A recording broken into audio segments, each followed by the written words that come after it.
জান্নাত কি এখন আছে না নেই? বলেন তো, জান্নাত সৃষ্ট অবস্থায় আছে নাকি আল্লাহ তৈরি করবেন? আমি আমার নেককার বান্দাদের জন্য, সালেহ বান্দাদের জন্য জান্নাতের মধ্যে এমন নিয়ামত প্রস্তুত করে রেখেছি, এত সুন্দর বালাখানা প্রস্তুত করে রেখেছি, মা লা আইনা রাআত, যেটা তার চোখ কোনোদিন দেখে নাই, ওয়ালা সামিআ উযুনাত, যেটা তার কান কোনোদিন শুনে নাই, ওয়ালা খাতার আলা কলবি বাশার, যেটা তার হৃদয় দিয়ে কোনোদিন কল্পনাও করতে পারে নাই। সুবহানাল্লাহ। রাসূল আমাদেরকে শিখিয়ে দিচ্ছেন, জান্নাত যে চাইবা তোমরা, কোনটা চাইবা? বলেন তো, কোন জান্নাত চাইবেন? আহলে হাদিস আন্দোলন বাংলাদেশ, আসুন পবিত্র কুরআন ও সহিহ হাদিসের আলোকে জীবন গড়ি। আলহামদুলিল্লাহ, আল্লাহ পাকের হুজুরে যাবতীয় শুকরিয়া। আজকের এই দ্বীনি মজলিসে আমরা কিছু দ্বীনি আল্লাহর গুনাহগার বান্দা দ্বীনি আলোচনা শোনার জন্য যে দীর্ঘ সময় যাবৎ সুশৃঙ্খলভাবে বসে আলোচনা শ্রবণ করার সুযোগ পেয়েছি, সেজন্য আমরা তারই বারগাহে অন্তর থেকে শুকরিয়া আদায় করি। সকলে বলি আলহামদুলিল্লাহ।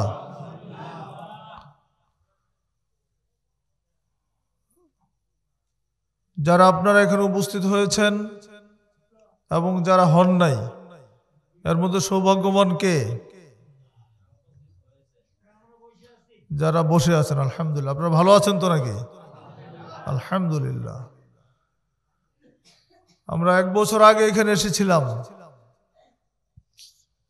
এবং সেদিন এত পরিমাণে শীত ছিল, এত বেশি কুয়াশা ছিল, ওই বছরের মনে হয় শ্রেষ্ঠতম কুয়াশার রাত ছিল সেটি। সেদিন আপনারা অনেকে আসতেই পারেন নাই। আমরা বুঝতে পেরেছিলাম যে শীতের জন্য ঘর থেকে বের হওয়া মুশকিল। তা আলহামদুলিল্লাহ, আজকে তো অনেকেই আমাদের সামনে আছেন, এই জন্য আপনাদেরকে আন্তরিক মোবারকবাদ জানাচ্ছি। অনেক আলোচনা হয়েছে, রাত্রি তো অনেক হয়েছে, আরো কিছু সময় বসবেন তো ইনশাল্লাহ?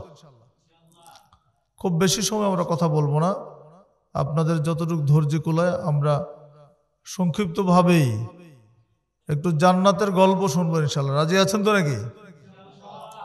আমরা জান্নাতে ছিলাম না আগে, জান্নাতে আবার যাবো তো ইনশাল্লাহ।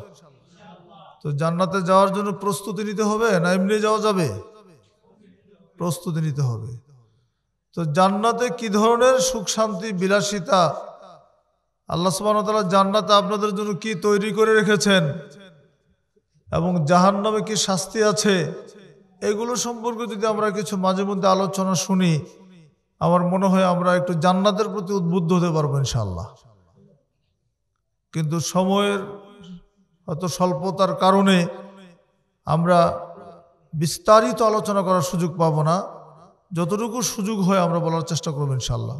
এখনো যারা বাহিরে আছেন দোকানপাটে, আমরা আশা করব যদি আপনাদের আসার সুযোগ থাকে, এই সুন্দর পরিবেশ, চারদিকে ঘেরা, কোনো ঠান্ডাও লাগছে না, আলহামদুলিল্লাহ সুন্দর পরিবেশে সুন্দর আয়োজনে যদি আমরা বসি, তাহলে ফেরেশতাদের ক্যামেরায় ছবি উঠে যাবে ইনশাআল্লাহ, ঠিক না?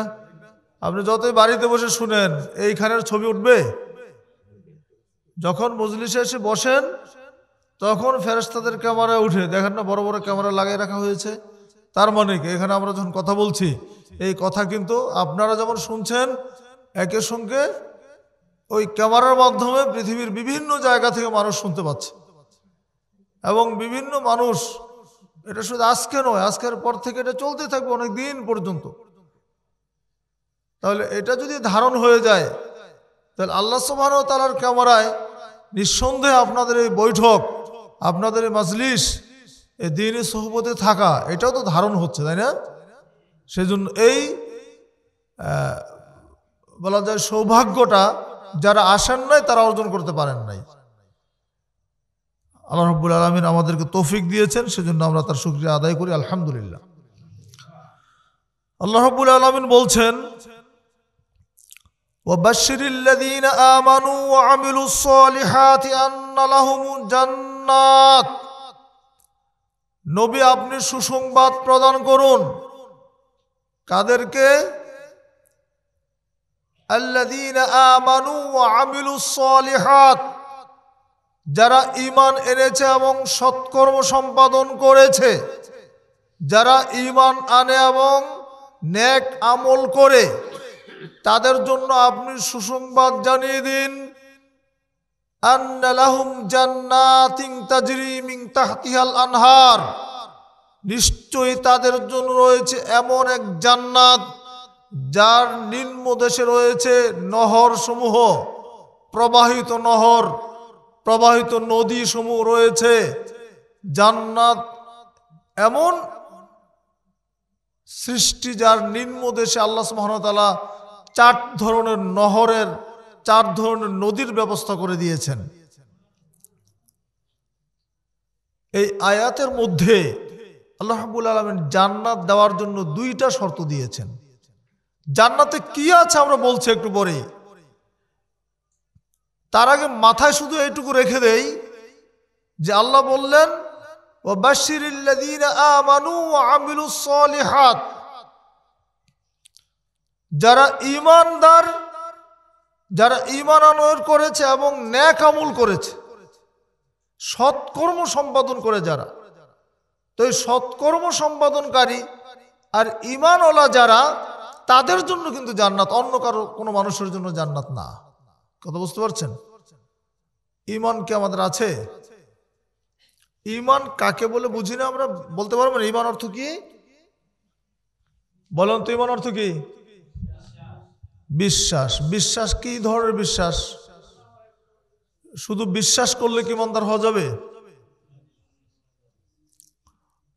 মাশাআল্লাহ, আরেকজন বলেন কাজে পরিণত করতে হবে। আরেকটা কিছু যোগ করেন দেখি হয় কিনা। ঈমানের সংজ্ঞা 3টা বিষয় একত্রিত হলে হয় ঈমান। কয়টা? 3টা। মনে থাকবে, আবার বলে দিচ্ছি আমি 3টা। আল ঈমান হুয়া তাসদীকু বিল জিনান ওয়াল ইকরারু বিল লিসান ওয়াল আমালু বিল আরকান। অন্তরের বিশ্বাস, মুখের স্বীকৃতি, কর্মে বাস্তবায়ন। বলেন তো, অন্তরের বিশ্বাস, মুখের স্বীকৃতি, কর্মে বাস্তবায়ন, এই 3টে একত্রিত হলে হয় কি? ঈমান। এখন আপনি অন্তরে বিশ্বাস করেছেন, আপনি কোনো কর্ম করেন না, আপনার মধ্যে স্বীকৃতি নেই, বললেন না কোনোদিনও আশহাদু আল্লা ইলাহা ইল্লাল্লাহ ওয়া আশহাদু আন্না মুহাম্মাদার রাসূলুল্লাহ, বললেন না।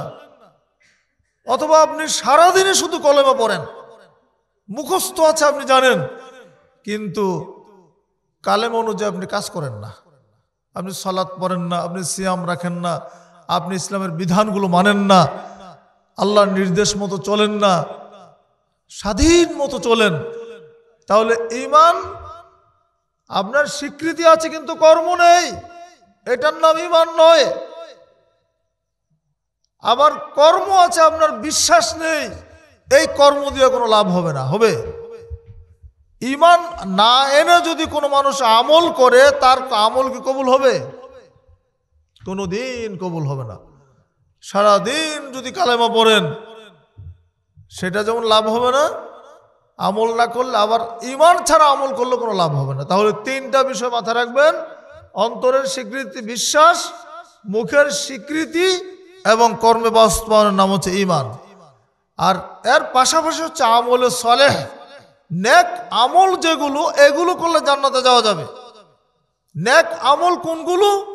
যেগুলি রাসূল সাল্লাল্লাহু আলাইহি ওয়াসাল্লাম করেছেন, করতে বলেছেন, যেই আমলগুলো করতে আল্লাহ সুবহানাহু ওয়া তাআলা নির্দেশ দিয়েছেন, যে আমলগুলো করার প্রতি ইসলাম নির্দেশ দিয়েছে, যে আমলগুলো রসুলের তরিকা মতো হয়, নিজের খেয়াল খুশি মতো হয় না, নিজের মন গড়া কোনো আমল হয় না, শরীয়ত মতো আমল হয়, দলিল ভিত্তিক যে আমলগুলো হয়, এটার নাম হচ্ছে কি? আমলে সালেহ।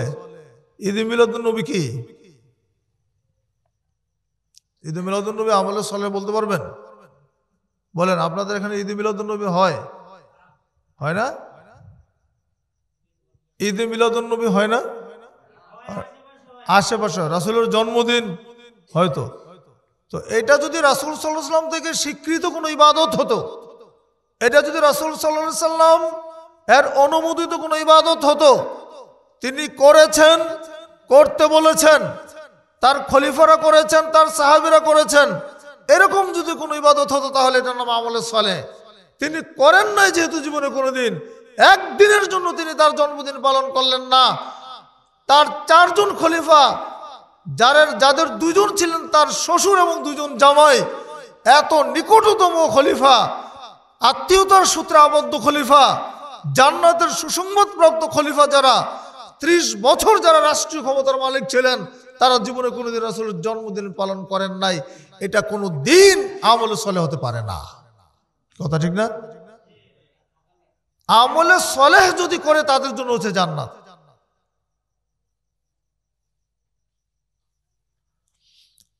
আল্লাহ সুবহানাহু ওয়া তাআলা আমাদের জন্য জান্নাত সৃষ্টি করে রেখেছেন। জান্নাত কি এখন আছে না নেই? বলেন তো, জান্নাত সৃষ্ট অবস্থায় আছে নাকি আল্লাহ তৈরি করবেন? বলতে পারবেন? আছে, তাই না? কারণ এই বিষয়ে আমরা দলিল সকলে জানি।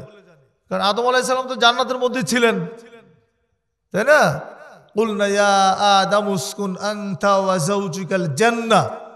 আমরা বললাম আদমকে, আদম তুমি এবং তোমার স্ত্রী জান্নাতের মধ্যে বসবাস করো। হে আদম, তুমি এবং তোমার স্ত্রী জান্নাতের মধ্যে বসবাস করো। ওয়া কুলা মিনহা রাগাদান হাইসু শি'তুমা, সেখান থেকে যা খুশি তোমরা খাও, কিন্তু ওয়ালা তাকরাবা হাদিহিস শাজারা, ওই যে গাছটা আছে গাছের নিকটেও যেও না। গাছটার নিকটেও যেতে নিষেধ করা হয়েছে। তাহলে কি ফল খাওয়া যায়? বলেন, যে জিনিসটা নিকটে যাওয়া নিষেধ, ওইটা করা কি জায়েজ? যেমন আল্লাহ বলছেন ওয়ালা তাকরাবুজ জিনা, তোমরা জিনা ব্যভিচারের নিকটেও যাও না। তাহলে কি জিনা করা জায়েজ? নাউজুবিল্লাহ। আল্লাহ সুবহানাহু ওয়া তাআলা জিনার নিকটে যেতে নিষেধ করলেন। তো নিকটেও যাওয়ার মানে কি? জেনার বহু প্রকার আছে। চোখের জেনা, হাতের জেনা, মুখের জেনা, অন্তরের জেনা। অন্তর দিয়ে খারাপ কল্পনা করবেন, অন্তরের জেনা হবে। চোখ দিয়ে কোনো বেগানা নারীর দিকে যখন দৃষ্টি নিক্ষেপ করা হয়, তখন চোখের জিনা হয়। এইভাবে প্রত্যেকটা অঙ্গ প্রত্যঙ্গের জিনা আছে, হাদিস উল্লেখ আছে এগুলো। তাহলে জিনা থেকে বাঁচা মানে কি? জিনার নিকটবর্তী, ব্যভিচারের নিকটেও যাওয়া যাবে না। এর যত অনুষঙ্গ আছে, যত শাখা প্রশাখা আছে, সবগুলো থেকে বিরত থাকতে হবে।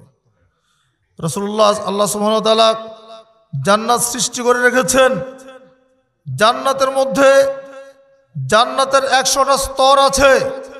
রাসূলুল্লাহ সাল্লাল্লাহু আলাইহি ওয়াসাল্লাম বলেন, ইন্না ফিল জান্নাতি মিআতা দারাজাতিন আ'আদাল্লাহু লাহুম লিল মুজাহিদিনা ফি সাবিলিল্লাহি মা বাইনাদ দারাজাতাইনি কামা বাইনাস সামাই ওয়াল আরদ।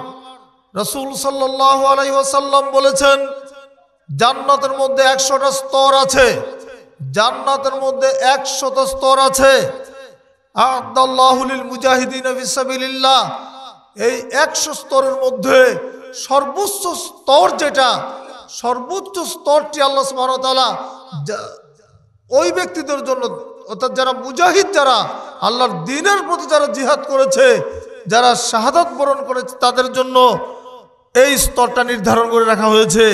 লিল মুজাহিদিনা ফি সাবিলিল্লাহ, আল্লাহর রাস্তায় যারা জিহাদ করেছেন, যারা মুজাহিদদের জন্য আল্লাহ রাব্বুল আলামিন জান্নাতের সর্বোচ্চ স্তরটা নির্ধারণ করে রেখেছেন। একটা স্তর থেকে আর একটা স্তরের ব্যবধান কত? রাসূলুল্লাহ সাল্লাল্লাহু আলাইহি ওয়াসাল্লাম বলেন, মা বাইনাদ দারাজাতাইনি কামা বাইনাস সামাই ওয়াল আরদ, জান্নাতের প্রত্যেকটা স্তরের মাঝখানের ব্যবধান হচ্ছে 100টা স্তরের জান্নাতের একটা থেকে আরেকটার ব্যবধান হচ্ছে কামা বাইনাস সামাই ওয়াল আরদ, আসমান এবং জমিনের যত ব্যবধান, তত ব্যবধান হচ্ছে একটা স্তর থেকে আরেকটা স্তরের ব্যবধান। সুবহানাল্লাহ। এবার আসমান এবং জমিনের মধ্যে যত ফাঁকা জায়গা আছে, ততটুকু দূরত্ব হচ্ছে জান্নাতের একটা স্তর। এইরকম করে 100টা স্তর হচ্ছে জান্নাতের। বলুন সুবহানাল্লাহ। জান্নাত এত বিশাল, এত বড় একটা সৃষ্টি আল্লাহ সুবহানাহু ওয়া তাআলা তার বান্দাদের জন্য তৈরি করে রেখেছেন। রাসূলুল্লাহ সাল্লাল্লাহু আলাইহি ওয়াসাল্লাম বলেন, ফাইজা সাআলতুমুল্লাহ ফাসআলুহুল ফিরদাউস। রাসূল আমাদেরকে শিখিয়ে দিচ্ছেন জান্নাত যে চাইবা তোমরা কোনটা চাইবা? বলেন তো কোন জান্নাত চাইবেন? জান্নাতুল ফেরদৌসের নাম শুনেছেন? জান্নাতুল ফেরদৌস। আচ্ছা, জান্নাতুল ফেরদৌস কেন চাইবেন বলেন তো? সর্বোচ্চ জান্নাত। এটা ভিভিআইপি নাকি না সিআইপি? কত যে উপরে এটার মর্যাদা। রাসূলুল্লাহ সাল্লাল্লাহু আলাইহি ওয়াসাল্লাম বলেছেন, যখন তোমরা আল্লাহর কাছে জান্নাত চাইবে তখন তোমরা জান্নাতুল ফেরদৌস চাইবে। ফাইন্নাহু আ'লাল জান্নাহ ওয়া আ'সাতুল জান্নাহ। এটা হচ্ছে জান্নাতের সর্বোচ্চ স্তর, সর্ব ঊর্ধ্বের মর্যাদা সম্পন্ন যে স্থান, জায়গা, এটার নাম হচ্ছে জান্নাতুল ফেরদৌস। তিনি বলছেন ফাইন্নাহু উরাহু ফাওকাহু আরশুর রহমান। জান্নাতুল ফেরদৌসের উপরে আছে আল্লাহর আরশ। ওয়া ফিহা ওয়া মিনহু তাফাজ্জারু আনহারুল জান্নাহ। আর ওই জান্নাতুল ফেরদৌস থেকেই জান্নাতের নহরগুলো প্রবাহিত হয়েছে, নদীগুলো প্রবাহিত হয়েছে। তাহলে এই জান্নাতের মর্যাদা বেশি। নদী যেখান থেকে উৎসমূল, যেখান থেকে নদী জাহান্নামে জান্নাতের নহর শুরু হয়েছে, সেই জায়গাটার নাম হচ্ছে জান্নাতুল ফেরদৌস। সুবহানাল্লাহ। জান্নাতের কক্ষ আছে না, রুম, কক্ষ বুঝুন তো, তাই না? সুবহানাল্লাহ, এত সুন্দর কক্ষ আল্লাহ বানিয়ে রেখেছেন। আল্লাহ সুবহানাহু ওয়া তাআলা সূরা জুমারের মধ্যে বলছেন, আল্লাযীনা তাকাউ রাব্বাহুম লাহুম গুরাফুম মিন ফাওকিহা গুরাফুম মাবনিয়্যা। যারা আল্লাহ ভীতি অর্জন করে, আল্লাযীনা তাকাউ রাব্বাহুম, যারা তাদের রবকে ভয় করে, তাদের জন্য আল্লাহ রাব্বুল আলামিন জান্নাতের মধ্যে কক্ষসমূহ নির্মাণ করে রেখেছেন। ফাওকিহা গুরাফ, এক স্তর কক্ষ, আবার তার উপরে আরেক স্তর কক্ষ আল্লাহ সুবহানাহু ওয়া তাআলা সাজিয়ে রেখেছেন, নির্মাণ করে রেখেছেন। তারপরে তিনি বলছেন তাজরি মিন তাহতিল আনহার, যেই কক্ষগুলোর নিচ দিয়ে নহর প্রবাহিত হবে, নদী প্রবাহিত হবে। ওয়াদাল্লাহি লা ইউখলিফুল মিআদ, এটা আল্লাহর ওয়াদা, তিনি কখনো ওয়াদা ভঙ্গ করেন না। জান্নাতের কক্ষগুলো সারিবদ্ধভাবে সাজানো থাকবে। জান্নাতের কক্ষগুলো মোমেনরা দেখতে পাবে। সহিহ বুখারীতে আসছে, ইন্না আহলাল জান্নাতি লা ইয়াতারাউনাল গুরাফ ফিল জান্নাতি। নিশ্চয় জান্নাতীরা জান্নাতে তাদের কক্ষগুলো স্বচ্ছ পরিচ্ছন্ন দেখতে পাবে। কামা তারাউনাল কাওকাব ফিস সামাই, আকাশের মধ্যে তারকা দেখা যায় না? মেঘমুক্ত আকাশে যেমন তারকা পরিষ্কার দেখা যায়, স্বচ্ছ দেখা যায়, রাসূল সাল্লাল্লাহু আলাইহি ওয়াসাল্লাম বললেন জান্নাতের মধ্যে জান্নাতীরা তাদের কক্ষগুলো দেখতে পাবে, এইভাবে স্বচ্ছভাবে তারা তাদের কামরাগুলো দেখতে পাবে। সহিহ বুখারীর হাদিস। আরেকটি হাদিস আসছে তিরমিজিতে, রাসূল সাল্লাল্লাহু আলাইহি ওয়াসাল্লাম বলছেন, ইন্না ফিল জান্নাতি গুরাফান ইউরা যাহিরুহা মিন বাতিনুহা ওয়া বাতিনুহা মিন যাহিরিহা। জান্নাতের মধ্যে এমন কিছু কক্ষ আছে যে কক্ষগুলোর এত পরিচ্ছন্ন, এত স্বচ্ছ যে যার ভিতর থেকে বাহির দেখা যায়, বাহির থেকে ভিতর দেখা যায়। অনেক বিল্ডিং দেখেন না, কাচের, খুব পরিচ্ছন্ন দেখা যায়, ভিতর দেখা যায়, বাহির দেখা যায়, অনেক দামি কাজ। আধুনিক জামানা এখন দেখেন বিল্ডিং এর সামনে গেলেই সাথে সাথে আপনার দরজা খুলে যাচ্ছে, কাজ খুলে যাচ্ছে, কোনো সুইচ দিতে হচ্ছে না, অটোমেটিক্যালি হয়ে যাচ্ছে। আপনি যখন যাচ্ছেন একটা এরিয়া পর্যন্ত পৌঁছার সাথে সাথে আপনার জন্য দরজা ওপেন হয়ে যাচ্ছে। এমনভাবে সেন্সর লাগানো আছে যে আপনি যাওয়ার সাথে সাথে ওপেন, আবার বের হয়ে যাচ্ছেন, আবার ক্লোজ হয়ে যাচ্ছে। অত্যাধুনিক আরো কত কিছু তৈরি হবে। তো জান্নাতের মধ্যে এরকম কিছু কক্ষ আল্লাহ রাব্বুল আলামিন জান্নাতীদের জন্য তৈরি করে রেখেছেন। এই কক্ষগুলো যাদের জন্য বরাদ্দ করে রাখা হয়েছে, রাসূলুল্লাহ সাল্লাল্লাহু আলাইহি ওয়াসাল্লাম বলেছেন, আ'আদাল্লাহু লিমান আলানাল কালাম ওয়া আত'আমাত তুআম ওয়া তাবা আস-সিয়াম ওয়া সাল্লা বিল-লাইলি ওয়ান-নাস নিয়াম। চারটি গুণের কথা বলা হয়েছে, যাদের মধ্যে চারটি গুণ আছে আল্লাহ রাব্বুল আলামিন এই কক্ষগুলো তাদের জন্য নির্ধারণ করে রেখেছেন। কি গুণ? এক নম্বর, লিমান আলানাল কালাম, যে নম্রভাষী, যার কথা খুব নরম, রেগে যায় না। আমাদের মধ্যে কেউ আছে না খুব রাগ, কথায় কথায় রাগ, মানে কথা বলাই যায় না তার সাথে, মানে ভালো কথা বললেও রাগে, মন্দ কথা বললেও রাগে, মানুষের উপর চড়াও হয়। রাসূল বললেন যে না, লিমান আলানাল কালাম, নম্রভাষী যারা। মুসা আলাইহিস সালাম এবং নূহকে আল্লাহ সুবহানাহু ওয়া তাআলা ফেরাউনের কাছে পাঠালেন, বললেন ওয়াকুলা লাহু কাওলাল লাইয়িনা, তোমরা তার কাছে যাও, গিয়ে নরম কথা বলো, নম্রভাবে কথা বলো, সুন্দর আচরণ করো। দ্বীনের দাওয়াত দিতে হয় নম্র কথা বলে। রাসূল সাল্লাল্লাহু আলাইহি ওয়াসাল্লামকে আল্লাহ বললেন ফাবিমা রাহমাতিন মিনাল্লাহি লিনতা লাহুম ওয়ালাউ কুনতা ফাদদান গালিযাল ফাদদু মিন হাওলিক। নবী, আল্লাহর রহমতে, আল্লাহর দয়ায় তুমি নরম দিল হয়েছো, তুমি নম্রভাষী, তোমার দিলটা নরম।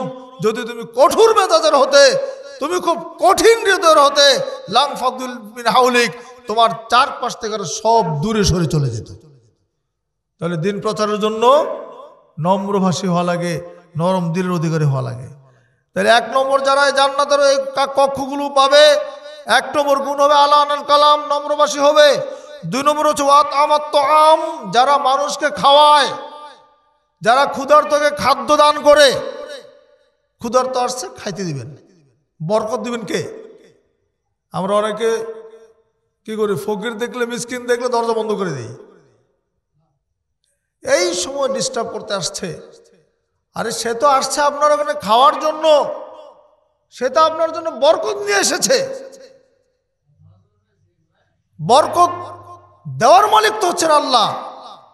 তো রাসূল বললেন এই কক্ষগুলো ওই ব্যক্তির জন্য বরাদ্দ, ওয়াত আমাত তাআম, যে খানা খাওয়ায়, মানুষকে যে খাইতে দেয়, ক্ষুধার্তকে যে খাদ্য দান করে, তার জন্য আল্লাহ সুবহানাহু ওয়া তাআলা কক্ষ নির্ধারণ করে রেখেছেন।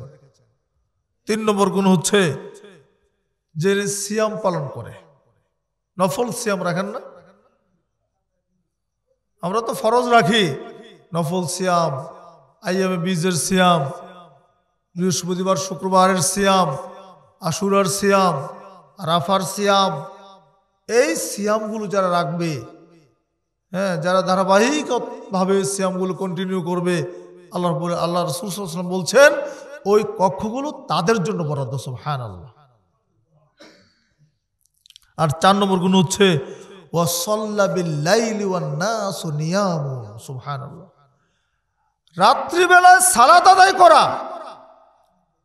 ওয়াসাল্লা বিল লাইল, যে ব্যক্তি তাহাজ্জুদের সালাত আদায় করে, ওয়ান নাসু নিয়ামুন, মানুষ যখন ঘুমিয়ে থাকে। বলেন তো তাহাজ্জুদের সময় মানুষ ঘুমায় না? এই শীতকালে তো ওঠাই যায় না, ওঠাই মুশকিল, খুব কঠিন, খুব কষ্ট। রাসূল সাল্লাল্লাহু আলাইহি ওয়াসাল্লাম বললেন যে ব্যক্তি তাহাজ্জুদের সালাত আদায় করে, মানুষ যখন ঘুমিয়ে থাকে উঠে তাহাজ্জুদের সালাত আদায় করবে, যে ব্যক্তি, তার জন্য আল্লাহ রাব্বুল আলামিন জান্নাতের এই বিশেষ কক্ষগুলো আল্লাহ তার জন্য বরাদ্দ করে রেখেছেন। সুবহানাল্লাহ। তাহাজ্জুদের সালাত পড়েন তো আপনারা ইনশাআল্লাহ, না পড়লে শুরু করবেন, কোনো বয়স নেই। তাহাজ্জুদ পড়ার জন্য বৃদ্ধ হতে হবে, বয়স হতে হবে এমনটি নয়। যুবক, এখনই তোমাকে তাহাজ্জুদের সালাত ধরতে হবে, এখনই তোমাকে নফল সিয়াম ধরতে হবে, কারণ তুমি জানো না আগামী দিন তুমি বেঁচে থাকবে কিনা। দুনিয়াতে বেঁচে থাকার কোনো গ্যারান্টি নেই, কে কখন মারা যাবে। যুবকের ক্যান্সার হচ্ছে না, সন্তানদের ক্যান্সার হচ্ছে, বাবা বেঁচে আছে, ছেলে দুনিয়া থেকে বিদায় নিয়ে চলে যাচ্ছে, অসংখ্য নজির বাংলাদেশে। কাজে বয়স নিয়ে অহংকার করার কোনো সুযোগ নেই। দিন শুনেছি, হাদিস জেনেছি, যখন জানবো তখন থেকে মানা শুরু করবো ইনশাআল্লাহ।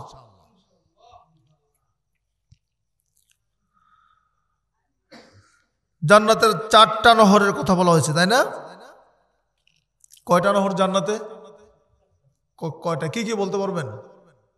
বলেন তো কেউ। জান্নাতে তো যাবেন, জান্নাতের নিচ দিয়ে যে 4টা নদী থাকবে, কি কি নদী থাকবে সেখানে? কিসের নহর? 2টা হলো, এরপরে বলেন। শরাব, তাই বললেন? হ্যাঁ, 3টা হলো। তারপরে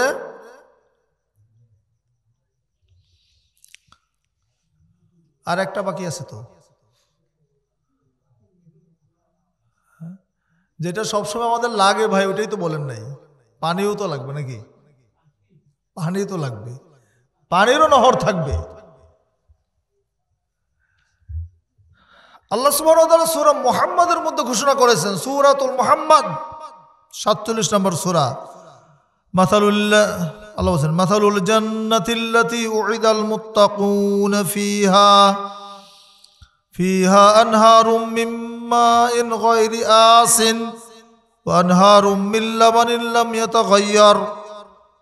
ইয়াতাগায়্যার তা'মুহু ওয়া আনহারুম মিন খামরিন লাযযাতিল লিশ-শারিবিন। জান্নাতের দৃষ্টান্ত হচ্ছে, উদাহরণ হচ্ছে, মুত্তাকিদের জন্য সেখানে প্রস্তুত করে রাখা হয়েছে আনহারুম মিন মাইন গায়রি আসিন, নির্মল পানির ঝর্ণা, ডিস্টিল ওয়াটার, আয়রনযুক্ত পানি না। জমজমের পানি খেয়েছেন আপনারা? আপনাদের মধ্যে হাজী সাহেব অনেক আছেন মনে হয়। তো জমজমের পানি আল্লাহ সুবহানাহু ওয়া তাআলার একটা কত বড় কুদরত, কত বড় নিয়ামত, চিন্তা করতে পারবে না মানুষ। ছোট্ট একটা কূপের মধ্যে আল্লাহ জমজম সৃষ্টি করে দিলেন। সৃষ্টির ইতিহাস তো জানেন, ইসমাইল আলাইহিস সালামের পায়ের আঘাত, গোড়ালির আঘাত, অথবা জিবরিল ফেরেশতার ডানার আঘাত, দুইটা রাওয়ায়াত এসেছে। তো সেই থেকে যে ঝর্ণা জমজম শুরু হয়েছে, আজ পর্যন্ত জমজমের পানি শেষ হয় নাই। জমজমের পানির স্বাদ নষ্ট হয় নাই, জমজমের পানির গ্রাম নষ্ট হয় নাই, জমজমের পানিতে কোনো আয়রন নাই, জমজমের পানির মধ্যে কোনো ভেজাল নাই। হজ থেকে পানি নিয়ে এসে বাড়িতে রেখে দিবেন, বছরের পর বছর পানি থাকবে, যেভাবে রেখেছেন ঠিক সেইভাবেই থাকবে। সুবহানাল্লাহ। রাসূলুল্লাহ সাল্লাল্লাহু আলাইহি ওয়াসাল্লাম বলেছেন, জমজমের পানির মধ্যে 2টা গুণ আছে। কয়টা গুণ?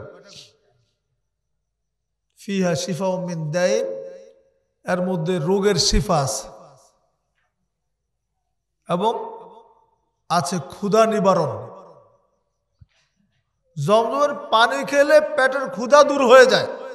জমজমের পানি খেলে কি হয়? ক্ষুধা থাকে না, খাদ্যের কাজ করে জমজমের পানি। আর 2 নম্বর গুণ হচ্ছে, জমজমের পানির মধ্যে রোগ মুক্তি আছে, শিফা আছে। তো এইরকম 2টি গুণ দিয়ে আল্লাহ জমজমের পানি সৃষ্টি করলেন। কিয়ামত পর্যন্ত জমজমের পানি এইভাবে থাকবে, এর কোনো পরিবর্তন হবে না। বিজ্ঞান এখানে ফেল মেরেছে, জমজমের পানির উৎস খুঁজে বের করতে পারে নাই। অসংখ্য ঝর্ণা ধারা আল্লাহ সুবহানাহু ওয়া তাআলা জমজমের ছোট্ট কূপের মধ্যে নিচ থেকে তৈরি করে দিয়েছে। পানির ফলগুদার সবসময় উঠছে, আর হাজার হাজার গ্যালন, লক্ষ লক্ষ গ্যালন পানি প্রতিদিন মোটা মোটা পাইপ দিয়ে উঠানো হচ্ছে জমজমের কুয়া থেকে। পানি কিন্তু শেষ হয় না। আমাদের তো লেয়ার নিচে চলে যায়, যায় না? টিউবওয়েলে পানি ওঠে না, স্কিমের মোটরগুলিতে পানি ওঠে না, প্রচন্ড খরা যখন হয় কত বিপদ। কিন্তু সুবহানাল্লাহ, জমজমের পানির কোনো পরিবর্তন নেই, কোনো শেষ নেই। ভাইরা আমার, নির্মল পানি। তারপরে আছে কি? ও আনহারুম মিন লাবানিন লাম ইয়াতাগায়্যার তা'মুহু, জান্নাতের মধ্যে দুধের নহর আছে, যার স্বাদ কোনোদিন পরিবর্তন হবে না। দুধ নষ্ট হয়ে যাবে না, দুধ পচে যাবে না, দুধ রেখে দিলে রং পরিবর্তন হবে না, স্বাদ পরিবর্তন হবে না। মানে জান্নাতের কোনো জিনিস নষ্ট হওয়ার মতো নেই। সুবহানাল্লাহ, দুধের নহর। তারপরে ওয়ানহারুম মিন খামরিন লাযযাতিল লিশ-শারিবিন, মধুর নহর, না কি বলে, মদের নহর, শরাব। খামর মানে কি? শরাব। দুনিয়াতে খামর হারাম না হালাল? মদ খাওয়া হালাল না হারাম? হারাম। কিন্তু জান্নাতে কি? হালাল। দুনিয়াতে রেশম পরা কি আমাদের জন্য হালাল না হারাম?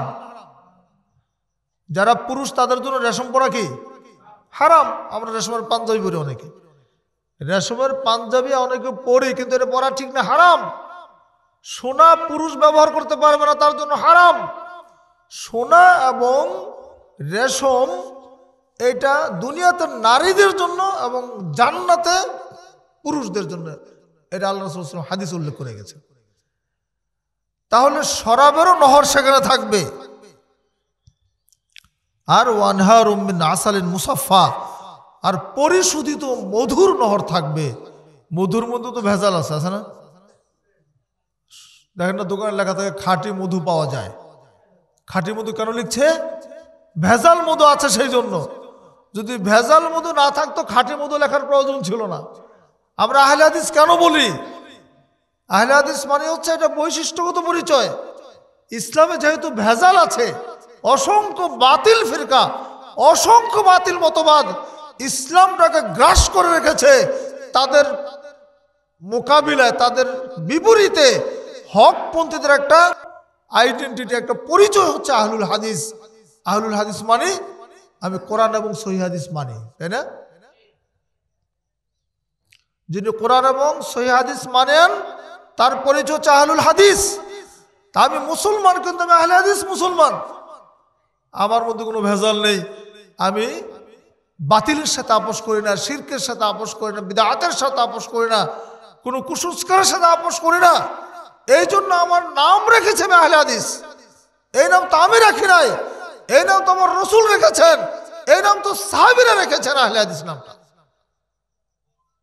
সেই ইমাম আবু দাউদ রাহিমাহুল্লাহ সেই আমলে বলেছেন, লাউলা হাযিহিল ইসাবা লান দারাসাল ইসলাম, যদি এই দলটি ইসলামে না থাকতো তাহলে ইসলাম দুনিয়া থেকে মিটে যেত। বন্ধুরা আমার, জান্নাতের মধ্যে ফলমূল আছে না? কেমন ফলমূল বলতে পারবেন? দুইটা কথা শুনে দেয় এখানে। জান্নাতের ফলমূল কোনোদিন শেষ হয়ে যাবে না, 12 মাসে ফল। শুধু জ্যৈষ্ঠ মাসে আম খাবেন, অন্য মাসে খাবেন না এমন না, যখন খুশি তখনই খেতে পারবেন। আল্লাহ বলছেন ওয়া ফাকিহাতিন কাসীরা লা মাকতুআতিন ওয়া লা মামনুআ, অসংখ্য ফলমূল, অগণিত ফলমূল, যা কোনোদিন নিঃশেষ হয়ে যাবে না, আর যার কোনো মামনুআত নেই, নিষিদ্ধ না। আগে জান্নাতে আল্লাহ বললেন কোলা তাকরাবা হাদিস শাজার, আদমকে বললেন এই গাছের কাছে যেও না। এবার যখন জান্নাতে যাবেন তখন সব ফলমূল খাবেন, যত খুশি খাবেন। আল্লাহ বলছেন কুতুফুহা দানিয়া কুলু ওয়াশরাবু হানিয়াম বিমা আসলাফতুম ফিল আইয়ামিল খালিয়া। জান্নাতের ফলমূলগুলো নিজের হাতের নাগালে থাকবে। আপনাকে গাছে উঠে ফল পেরে খেতে হবে এমন নয়। আপনার তো আম খাওয়ার ইচ্ছা হয়েছে, তা আম গাছে উঠে পারতে কষ্ট হবে, পারতে পারবেন না। নারকেল খাওয়ার ইচ্ছা হয়েছে, নারকেল গাছে উঠতে হবে। তো জান্নাত তো কষ্ট দেওয়ার কোনো জায়গা না, জান্নাত তো সুখের জায়গা। আপনাকে নারকেল গাছে উঠে পেরে খেতে হবে কেন? যখনই মন চাইবে যে আমাকে নারকেল খেতে হবে, কুতুফুহা দানিয়া, আল্লাহ নিজে বলেছেন জান্নাতের ফলগুলো তোমার নিকটবর্তী হয়ে যাবে। সুবহানাল্লাহ, হাত দিলেই নিজের নাগালে থাকবে, আপনি পেরে খেতে পারবেন। ইন্নালিল মুত্তাকিনা মাফাজা হাদাইকা ওয়া আনাবা, মুত্তাকিদের জন্য সফলতা, তাদের জন্য রয়েছে বাগান, আঙ্গুর। যত ফলমূল দুনিয়াতে আছে স্বাদের পরিবর্তন পাবেন। আম খাবেন, দুনিয়াতেও খেয়েছেন, কিন্তু জান্নাতের আমের যে স্বাদ পাবেন দুনিয়ার সব ফল একত্রিত করলেও হবে না।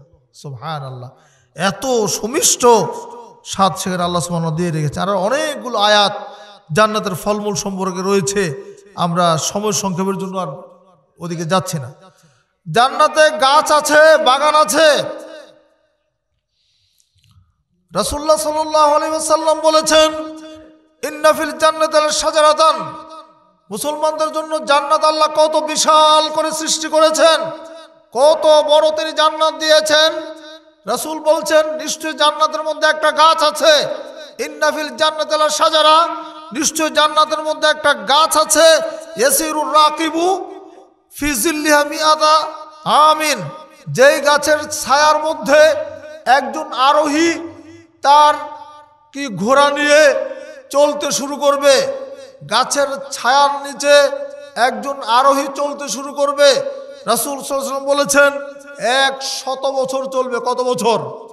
100 বছর চলবে, লা ইয়াক্তাউহা, কিন্তু সে তার ছায়াটা অতিক্রম করতে পারবে না। বলুন সুবহানাল্লাহ। একটা গাছের ছায়া যদি 100 বছর পার হতে না পারে, তাহলে জান্নাত কত বিশাল, কত বিশাল জান্নাত আল্লাহ আমাদের জন্য তৈরি করে রেখেছেন। সুবহানাল্লাহ।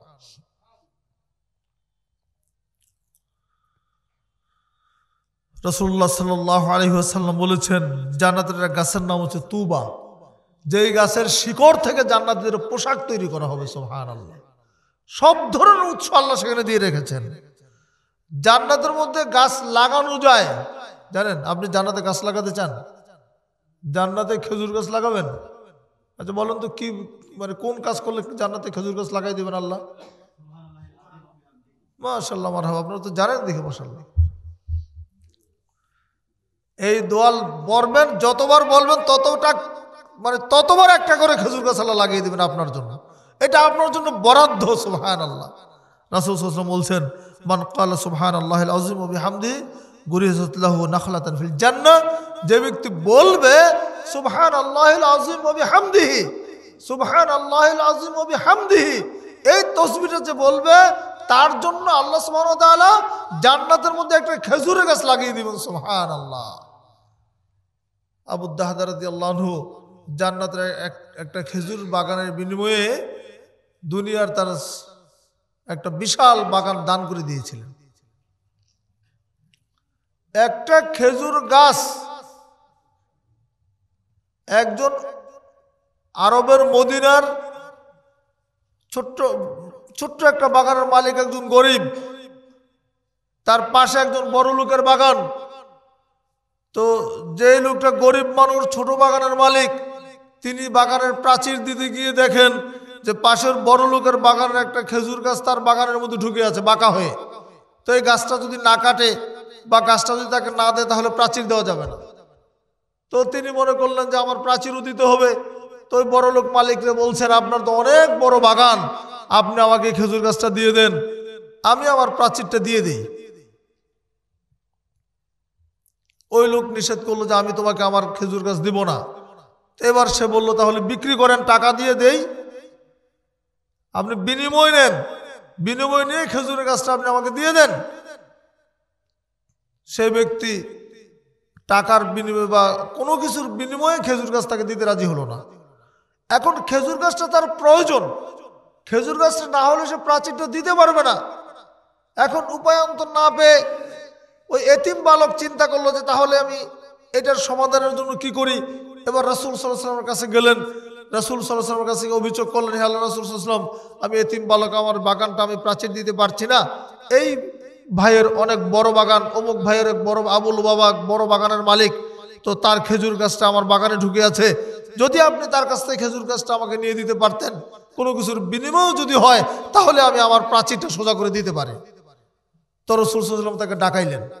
ডাকানোর উপরে আল্লাহ রাসূল সাল্লাল্লাহু আলাইহি ওয়াসাল্লাম তাকে বললেন, তো তোমার তো অনেক বড় বাগান এবং তুমি অর্থ সম্পদশালী মানুষ, তো এই এতিম বালক তার বাগানটা যেহেতু প্রাচীর দিতে পারবে না, তুমি খেজুর গাছটাকে তাকে দিয়ে দাও। সে বলল, আমি দিব না। রাসূল বললেন যে কিছু অর্থের বিনিময়ে তুমি সেটা দাও। ওই সময়ের যে মুদ্রা আছে সে মুদ্রার কথা বললেন, এর বিনিময়ে তুমি তাকে দিয়ে দাও খেজুর গাছটা। ওই ব্যক্তি নাসরবন্দা বললেন, আমি দিব না। রাসূল সাল্লাল্লাহু আলাইহি ওয়াসাল্লামের সামনে রাসূলের চাওয়ার বিরোধিতা করা হচ্ছে। এবার রাসূল তাকে বললেন, হে আবুল বাবা, তোমার এই খেজুরের গাছটা তুমি কি জান্নাতে একটা খেজুর বাগানের বিনিময়ে আমাকে দিবে? যদি তুমি এই গাছটা দিয়ে দাও, জান্নাতে তোমার জন্য একটা খেজুর বাগানের জিম্মাদার হয়ে যাব আমি। আল্লাহু আকবার। হতভাগা, রাজি হলো না। তারপরেও সে বললো যে না, আমি আমার বাগান কোনোভাবেই, গাছ কোনোভাবেই তাকে দিব না। অন্তর যদি মৃত হয়, দেখেন কোথায় গিয়ে ঠেকে। ওই মজলিসের মধ্যে বসা ছিলেন আবু দাহদা রাদিয়াল্লাহু আনহু, বিখ্যাত সাহাবী। আবু দাহদা রাদিয়াল্লাহু আনহু ঘটনা শুনলেন, তিনি মর্মাহত হলেন। রাসূল সাল্লাল্লাহু আলাইহি ওয়াসাল্লাম জান্নাতে খেজুর বাগানের জিম্মাদার হচ্ছেন, আর একটা খেজুরের গাছ তিনি দিচ্ছেন না। এত বিশাল বাগানের মালিক, হৃদয়টা কত কঠিন হলে এটা সম্ভব। এবার আবু দাহদা রাসূলকে বললেন, হে আল্লাহর রাসূল সাল্লাল্লাহু আলাইহি ওয়াসাল্লাম, যেই প্রস্তাব আমি আপনি আবুল বাবাকে দিলেন, জান্নাতে খেজুরের বাগানের কথা বললেন, ওই গাছটা যদি অন্য কেউ কোনো কিছুর বিনিময়ে ক্রয় করে দেয়, অন্য কেউ যদি নিয়ে গাছটা আপনাকে দিতে পারে, তাহলে কি আপনি ওই ওই একই কথা কি তার জন্য প্রযোজ্য হবে? অর্থাৎ তার জন্য কি আপনি জান্নাতের বাগানের খেজুর বাগানের জিম্মাদার হবেন? রসুল বললেন যে হ্যাঁ, যে ব্যক্তি যেই পারে, যার পক্ষে সম্ভব হয় ওই খেজুর গাছটা নিয়ে দিতে পারে, তাকে যে খেজুর বিনিময়ে হোক, যে গাছটা নিয়ে দিতে পারবে, আমি তার জন্য জান্নাতে একটা খেজুরের বাগানের জিম্মাদার হয়ে যাবে ইনশাআল্লাহ। সুবহানাল্লাহ। জান্নাতে মানুষ জান্নাতের লোভ সামলাইতে পারলেন না। আবু দাহদা রাদিয়াল্লাহু আনহু এবার আবুল বাবাকে ধরলেন, বললেন, হে আবুল বাবা, তুমি কি জানো মদিনা আমার একটা দামি খেজুরের বাগান আছে? আবু দাহদা রাদিয়াল্লাহু আনহুর একটা 600 গাছের একটা বিশাল বাগান ছিল।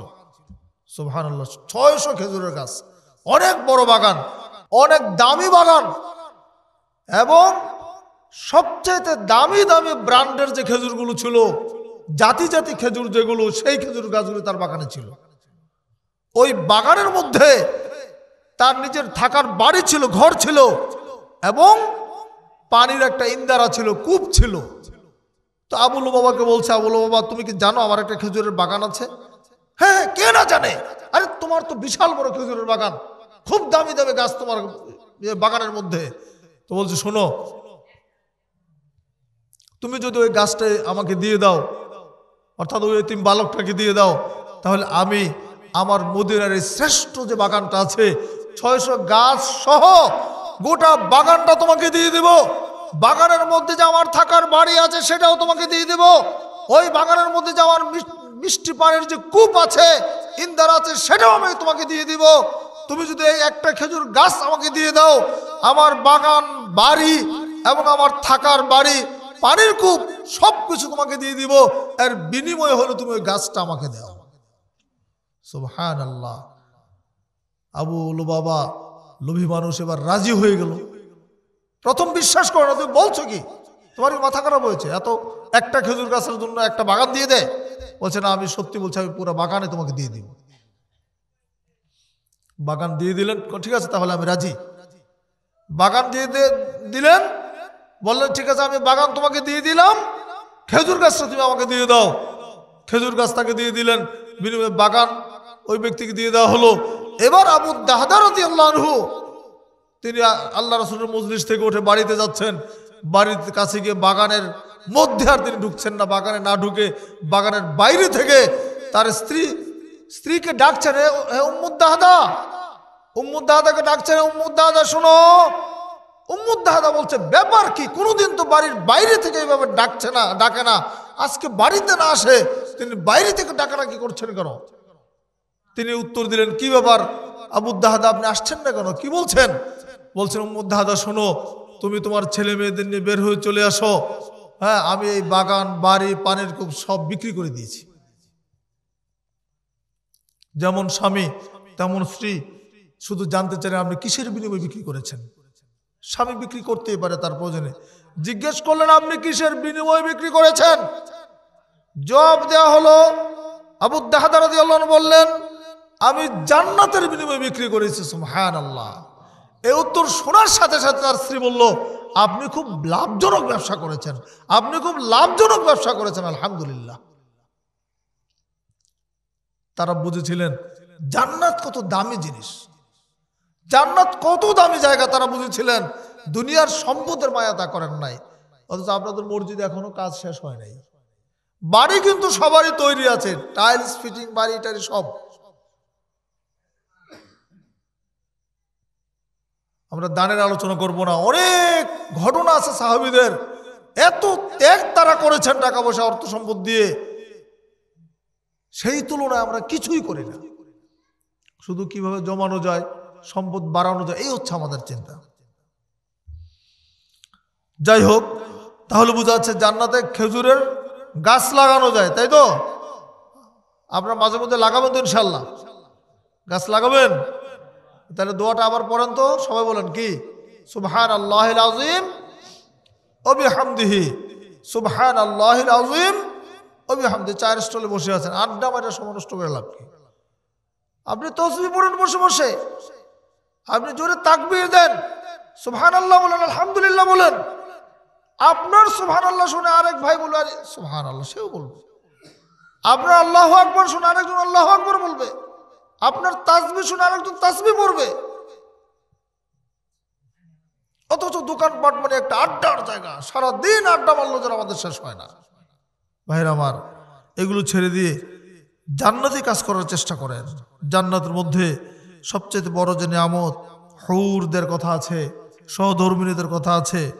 হ্যাঁ, সে সম্পর্কে শুধুমাত্র একটি আয়াত যদি আমরা শুনি আমাদের জন্য ইঙ্গিতে ইশারাতে বুঝতে পারবো। অনেক লম্বা আলোচনা, অনেক আয়াতের মধ্যে হুরদের সম্পর্কে আল্লাহ বলেছেন। হুররা কেমন হবে আল্লাহ সুবহানাহু ওয়া তাআলা সূরা ওয়াকিয়ার মধ্যে বলছেন, ওয়া হুরুন আইন কামসালিল লুলুইল মাকনুন। হুররা হবে যাদের চোখ হবে ডাগর চোখ, ডাগর ডাগর চোখ, মানে চোখ বড় বড় আকর্ষণীয় চোখওয়ালা হুর হবে। যেমন কামসালিল লুলুইল মাকনুন, যেমন সুরক্ষিত মুক্তা। মুক্তা কোথায় থাকে বলেন তো? মুক্তা কোথায় থাকে? সাগরে ঝিনুকের ভিতরে, তাই না? খুব সংরক্ষিত থাকে। তো যেমন মুক্তা সংরক্ষিত সুরক্ষিত, মুক্তা যেমন সেই রকম হবে হুর। হুরদের বিবরণ অন্যান্য জায়গায় যেরকম এসেছে, তাদের চেহারা এত সুন্দর হবে, তাদের হাড্ডির ভিতরের মজ্জাগুলো পর্যন্ত দেখা যাবে। সুবহানাল্লাহ। মুত্তাকিইনা আলা সুরুরিন মাসফুফা ওয়া যাওয়াজনাহুম বিহুরিন আইন। জান্নাতীরা সুসজ্জিত আসনে হেলান দিয়ে বসবে, সারিবদ্ধভাবে বসে থাকবে। আল্লাহ বলছেন কি, ওয়া যাওয়াজনাহুম বিহুরিন আইন, আর আমরা তাদের সাথে তাদের মিলিয়ে দেব, মানে বিবাহ পড়াই দেব। সুবহানাল্লাহ। হুরদের সাথে। জান্নাতের মধ্যে একটা বাজার আছে, বাজার। সারাদিন জান্নাতে বসে থাকবেন, একটু হাট বাজারে তো জ্বর প্রয়োজন হইতে পারে। মানে মন যা চায় সেটা করার জায়গা হচ্ছে জান্নাত। সুবহানাল্লাহ। তো রাসূল সাল্লাল্লাহু আলাইহি ওয়াসাল্লাম বলছেন, সে বাজারে প্রতি শুক্রবারে ইন্না ফিল জান্নাতি লাসুকান ইয়াতুনাহা কুল্লা জুমআতিন, প্রত্যেক শুক্রবারে জান্নাতীরা বাজারে যাবে, পুরুষরা। তো বাজারে যাওয়ার পরে তাহুব্বু রিহুল শিমাল, উত্তর দিক থেকে একটা হাওয়া আসবে, বাতাস আসার ফলে ফাতাহাসু ফি উজুহিম ওয়া সিয়াবিহিম, তখন তাদের চেহারার উপর দিয়ে এটা প্রবাহিত হবে। তাতে ফায়াজদাদুনা হুসনা ওয়া জামালান, তাদের সৌন্দর্য আরো বৃদ্ধি পেয়ে যাবে। সুবহানাল্লাহ। জান্নাতীদের চেহারা আরো সুন্দর হয়ে যাবে। তো এবার তারা কি করবে? ফায়ারজিউনা ইলা আহলিহিম, তারা তখন তাদের পরিবারের কাছে ফিরে আসবে। কারণ পরিবারের কাছে ফিরে আসলো, তাদের চেহারা তো সুন্দর হয়ে গেল, আরো আকর্ষণীয় হয়ে গেল। এবার এসে দেখবে কাদ ইজদাদু হুসনা ওয়া জামালান ফায়াকুলু লাহুম আহলুহুম ওয়াল্লাহি লাকাদ ইজদাদতুম বা'দানা হুসনান ওয়া জামালান। তো বলবে আপনাদের চেহারা তো, স্ত্রীরা বলবে, হুররা, আপনাদের চেহারা তো আরো সুন্দর হয়ে গেছে। ইতিমধ্যে হুরদের চেহারাও সুন্দর হয়ে যাবে, আর আকর্ষণীয় হয়ে যাবে। তারাও বলবে যে আল্লাহর কসম করে বলছি, আল্লাহর কসম করে বলছি, তোমাদের চেহারা তো আরো সুন্দর হয়ে গেছে। সুবহানাল্লাহ। এত সুন্দর ব্যবস্থাপনা আল্লাহ রাব্বুল আলামিন জান্নাতের মধ্যে করে রেখেছেন। বন্ধুরা আমার, সেই জান্নাতে যাওয়ার আমাদের ইচ্ছা আছে তো নাকি? জান্নাতের মধ্যে আরো কত কিছু আছে, কত শুনবেন।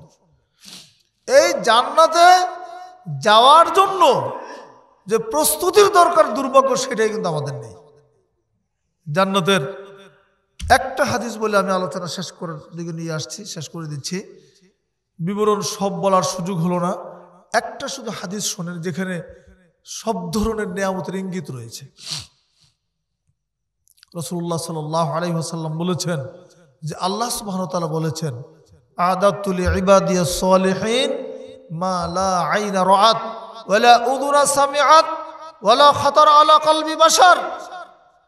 আল্লাহ রাব্বুল আলামিন বলেছেন আমি আমার নেককার বান্দাদের জন্য, সালেহ বান্দাদের জন্য জান্নাতের মধ্যে এমন নিয়ামত প্রস্তুত করে রেখেছি, এত সুন্দর বালাখানা প্রস্তুত করে রেখেছি, মা লা আইনা রাআত, যেটা তার চোখ কোনোদিন দেখে নাই, ওয়ালা সামিআ উযুনাত, যেটা তার কান কোনোদিন শুনে নাই, ওয়ালা খাতার আলা কলবি বাশার, যেটা তার হৃদয় দিয়ে কোনোদিন কল্পনাও করতে পারে নাই। সুবহানাল্লাহ। অর্থাৎ জান্নাত এমন একটা জায়গা, আপনার কল্পনার সীমাবদ্ধতা আছে, আপনার কল্পনার সীমাবদ্ধতা আছে, কিন্তু জান্নাতের নিয়ামতের কোনো সীমাবদ্ধতা নেই। আপনি কল্পনাই করতে পারবেন না জান্নাতের মধ্যে আল্লাহ কত নিয়ামত সৃষ্টি করে রেখেছেন। এই জন্য রাসূলুল্লাহ সাল্লাল্লাহু আলাইহি ওয়াসাল্লাম বলেছেন অন্য একটা হাদিসের মধ্যে, পৃথিবীর সবচাইতে দুঃখী যে মানুষ, কষ্টে দিন যায় যার, খেতে পায় একবেলা খেতে পায় তো আরেক বেলা খায় না, খেতে পায় না, গরিব অভাবী মানুষ, জান্নাতে যাওয়ার পরে রাসূল সাল্লাল্লাহু আলাইহি ওয়াসাল্লাম বলেছেন ওই দুঃখী মানুষটাকে জান্নাতের মধ্যে ঢুকানো হবে, জান্নাতে ঢুকিয়ে আবার জান্নাত থেকে বের করা হবে, বের করে তাকে জিজ্ঞেস করা হবে, হে আদম সন্তান তুমি কোনোদিন কষ্ট দুঃখ কষ্ট দেখেছো? সে বলবে লা ওয়াল্লাহি ইয়া রব, আল্লাহর কসম করে বলছে আল্লাহ আমাকে কোনোদিন কোনো দুঃখ কষ্ট স্পর্শ করে নাই। সুবহানাল্লাহ। ভুলে যাবে সব, দুনিয়ার কষ্ট ভুলে যাবে, দুনিয়ার বিপদ আপদ সব ভুলে যাবে একবার জান্নাতে ঢোকার সাথে সাথে। আবার একই হাদিসের বক্তব্য হচ্ছে দুনিয়ার সবচাইতে সুখী যে মানুষ, বিলাসী মানুষ, কোনোদিন দুঃখ কষ্ট কিচ্ছু বুঝে নাই, গরম কি জিনিস বুঝে নাই, সবসময় এসির মধ্যেই ছিল। এইরকম জাহান্নামী মানুষ যারা হবে তাকেও জাহান্নামের মধ্যে ঢুকানো হবে, জাহান্নাম থেকে ঢুকিয়ে বের করে তাকে জিজ্ঞেস করা হবে, হে আমার আদম সন্তান তুমি কোনোদিন সুখ শান্তি বা বিলাসিতা দেখেছ? সেও আল্লাহর কাছে কসম করে বলবে আল্লাহ তোমার ইজ্জতের কসম করে বলছি আমি জীবনে কোনোদিন সুখ শান্তি দেখি নাই।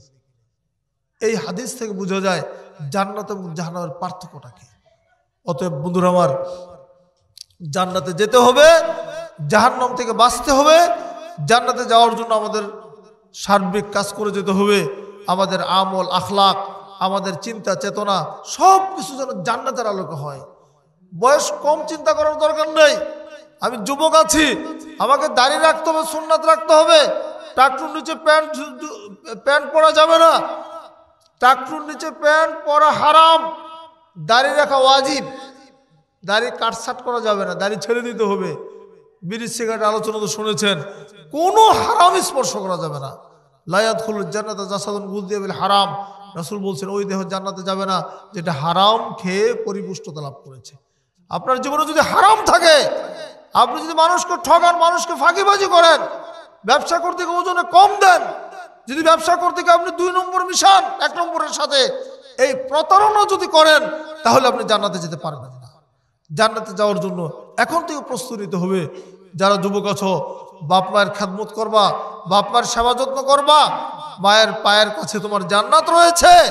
জান্নাত কামাই করতে গেলে বাপ মায়ের সেবা যত্ন করতে হবে, সহজ ব্যাপার নয়। আমরা যেন কেউ অবাধ্য না হই, আল্লাহর অবাধ্যতা করা যাবে না এবং পিতামাতার অবাধ্যতা করা যাবে না। আমাদের সার্বিক জীবনটা যেন সুশৃঙ্খল হয়, দ্বীনি সোহবত হয়। আল্লাহ রাব্বুল আলামিন আমাদেরকে সে তৌফিক দান করুন, আমিন। আপনাদের সবাইকে আন্তরিক মোবারকবাদ জানাচ্ছি। দীর্ঘ সময় যাবৎ ধৈর্যের সাথে বসে আলোচনা শ্রবণ করার জন্য আল্লাহ রাব্বুল আলামিন যেন এই আলোচনা থেকে শিক্ষা লাভ করার তৌফিক দান করেন। এই আলোচনা থেকে শিক্ষা লাভ করে আমরা যেন আমাদের আমলি জিন্দিগিটাকে আরও সুন্দর করতে পারি, আমরা যেন জান্নাতের প্রতিযোগিতা করতে পারি, জান্নাতের লক্ষ্যে যেন আমরা আমাদের সামগ্রিক কর্মসূচিগুলি পালন করতে পারি, সেই তৌফিক আল্লাহ দান করুন, আমিন। সবশেষে আপনাদের সবাইকে মাসিকা তাহরিক পত্রিকার পক্ষ থেকে আবারও ধন্যবাদ জানাচ্ছি। যারা তাহরিক পত্রিকা রাখেন তাদেরকেও ধন্যবাদ জানাচ্ছি। যারা তাহরিক না পড়েন, এখনো পড়েন না, তাদের কাছে আমাদের আপিল থাকবে জ্ঞান অর্জন করার জন্য মাসিকা তাহরিক পত্রিকা পড়বেন। সহি জ্ঞান শেখার জন্য, বিশুদ্ধ দিন শিক্ষা লাভের জন্য তাহরিক পত্রিকাটা রাখবেন। 30 টাকা, সামান্য টাকা, যেই টাকা আপনি 1-2 কাপ চা খাইলে চলে যায়, কিন্তু 1 মাস আপনার ঘরের আলোকিত করবে আর তাহরিক পত্রিকা, সেটা রাখবেন। মা বোনদেরকে বলছি আপনারা দিনই বই পুস্তক পড়াশোনা করেন। আজকেও কিছু বই আমাদের সাথে আছে, যারা পারেন নিয়ে যাবেন। নিয়মিত পড়াশোনা করেন, দ্বীনের সাথে থাকেন, আপনাদের জন্য জান্নাতে সুসংবাদ রয়েছে। যেমনভাবে আপনাদের ক্ষেত্রে হুরদের ব্যাপারে বলা হয়েছে, আপনিও জান্নাতি হলে আপনার স্বামীর যত হুর আছে সবার নেতৃত্ব দিবেন আপনি ইনশাআল্লাহ। সেজন্য আপনাকেও বলছি, জান্নাতের লক্ষ্যে কাজ করুন, বেপরদা চলবেন না, বেহায়াপনা ছেড়ে দেন। হ্যাঁ, দ্বীনি পরিবেশে নিজেকে গড়ে তোলেন, আপনার পরিবারটাকে একটা জান্নাতি পরিবার বানান। গান বাজনা হারাম যত কিছু সমাজে আছে পরিবারের মধ্যে যেগুলো হয় সব ছেড়ে দেন। মোবাইল ফোন রাখবেন, কিন্তু মোবাইল দিয়ে যেন আপনার গুনাহ না হয় সেই দিকটা খেয়াল রাখবেন। আল্লাহ রাব্বুল আলামিন আমাদেরকে তৌফিক দান করুন, আমিন। আকুলু কাউলি হাদা ওয়াস্তাগফিরুল্লাহ লি ওয়া লাকুম ওয়া লিসাইরিল মুসলিমিন। আসসালামু আলাইকুম ওয়া রাহমাতুল্লাহি ওয়া বারাকাতুহু।